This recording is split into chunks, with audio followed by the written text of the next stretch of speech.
Welcome to this summary and insights from the book, Burnout, The Secret to Unlocking the Stress Cycle 2019 by Emily Nagoski and Amelia Nagoski. Learn how to handle stress and the unreal expectations of society using scientifically validated techniques.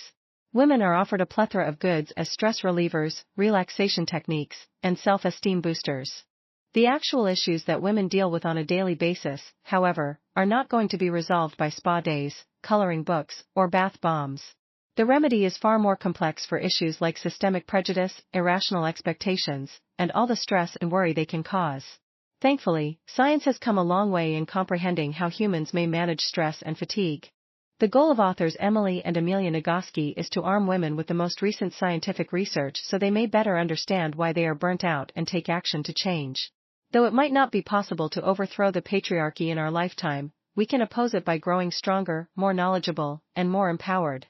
Emily Nagoski is the Director of Wellness Education at Smith College in Massachusetts. She is also the author of Come As You Are, The Surprising New Science That Will Transform Your Sex Life 2015. She has worked as a sex educator for more than 20 years.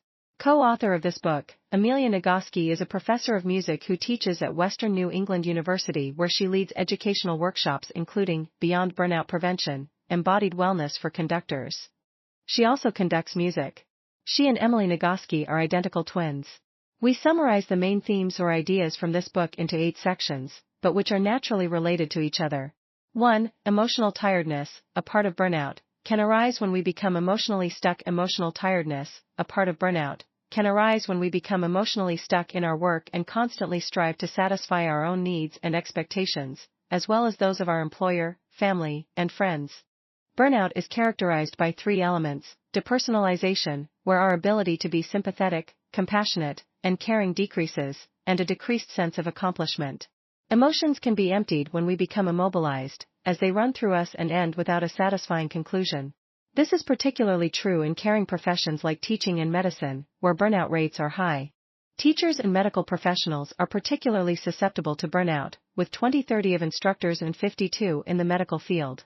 Parental burnout is a rapidly increasing phenomenon, and there are ways to prevent it by using empirically supported techniques to avoid being mired in feelings. 2. Stress can cause significant damage to the body, and it is crucial to close the stress cycle as often as possible. Stress is a neurological and physiological response triggered by perceived threats, designed to help the body run. The stress cycle starts by releasing the hormone epinephrine, which pushes blood into muscles, increasing blood pressure and heart rate, tense muscles, and quickening breathing. This leads to chronic high blood pressure, a higher risk of heart disease, and compromised immune and digestive systems, resulting in slower healing and higher risk of digestion-related illnesses. To close the stress cycle, it is essential to engage in activities that release stress hormones, such as running, swimming, biking, dancing, or engaging in blood-pumping exercise for 20 to 60 minutes. Creative expression, positive social interactions, affectionate moments, deep laughter, and quality time with loved ones can also help close the stress cycle. Overall, focusing on closing the stress cycle can help prevent chronic high blood pressure, heart disease, and digestion-related illnesses. 3. To manage frustration, one can use positive reappraisal and planful problem solving. Understanding the difference between stress and stressors and which are controllable and uncontrollable is crucial. For instance, a middle school teacher can schedule daily activities to reduce stress, such as going to the gym or practicing with a music or theater group. Positive reappraisal can help manage uncontrollable stressors by reframing difficult situations to find positive opportunities. Planful problem solving involves analyzing frustrating situations and finding ways to solve them or lessen frustration. The monitor, a brain mechanism that assesses current and future plans, can be frustrated by problems out of our control. Once aware of the monitor, it can be used to work with it and lessen frustrations. However, it's important to remember that difficult and frustrating tasks are often more rewarding than easy ones.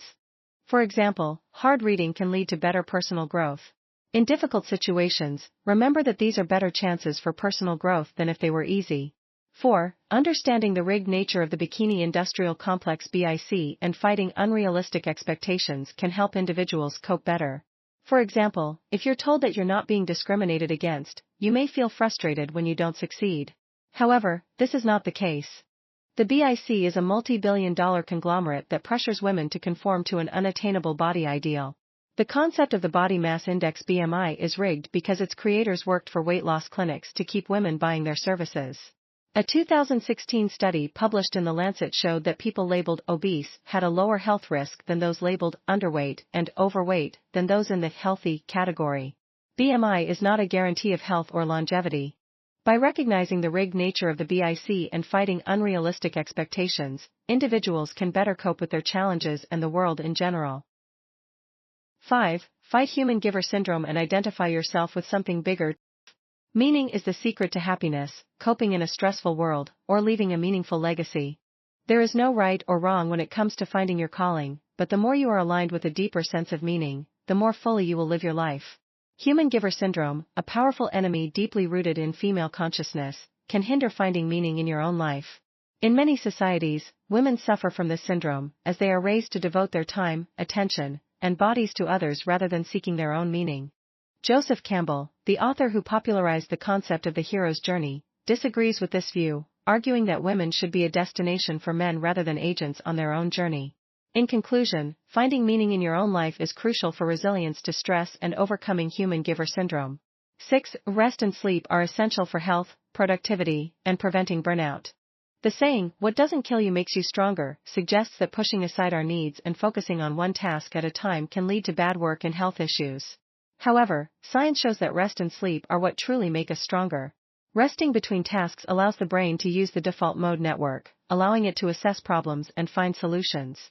When stuck on a task, taking a break and doing mindless tasks can often lead to better solutions. Active rest can be achieved by switching up tasks from time to time, as seen in the example of Amelia Nagoski, who wrote Burnout while simultaneously working on a novel. Sleep is also crucial for physical and mental activity, as it allows the body to repair bones, muscles, and blood vessels. Life is about personal growth, and well-rested individuals are more likely to reach their goals. In summary, rest and sleep are essential for overall well-being and productivity. 7. Being robust and happy requires learning to manage the inner crazy woman and developing self-compassion. The inner madwoman is a nagging voice that can be harmful when it prevents individuals from living up to their expected qualities. It can be a perfectionist, encouraging people to give up or not start at all. To grow stronger and mighty, it is essential to learn from mistakes and take chances. To control this voice, create a vivid image of it and name it. This helps you see yourself as separate from the toxic voice and allows you to be your best. Practicing self-compassion is another key step in growing stronger. It can be challenging for some, but if you stick with it, the healing process will finish and you will find that the struggle has made you stronger. With this strength, you can work towards joy, which is a fleeting moment rather than a destination. To sustain joy, stay self-compassionate and regularly appreciate the people in your life and the good events that happen daily. 8. Needing people is a natural part of life, not a sign of weakness. Life is not a straight line progression from dependency to independence, and a healthy adult requires both emotional and medical support, information, and education. The amount of connection needed varies from person to person, with introverts needing less and extroverts needing more. Quality also matters, as studies show that high-quality relationships lead to better physical and mental health, shorter lifespans, and greater satisfaction. Even people with chronic illnesses report a higher quality of life due to good relationships. The quality of a relationship can be a better predictor of overall health than smoking. Needing people is not a weakness or unhealthy, but rather strengthens oneself and provides a fresh perspective on one's identity. For example, Sophie fell in love with Bernard, who helped her love herself in new ways. Sometimes, it takes a friend or partner to help find compassion and love, but this is not a weakness, it is part of being human. The reasons women are experiencing burnout these days are numerous and varied. We lack consistent means of ending the stress loop that our daily lives and jobs create.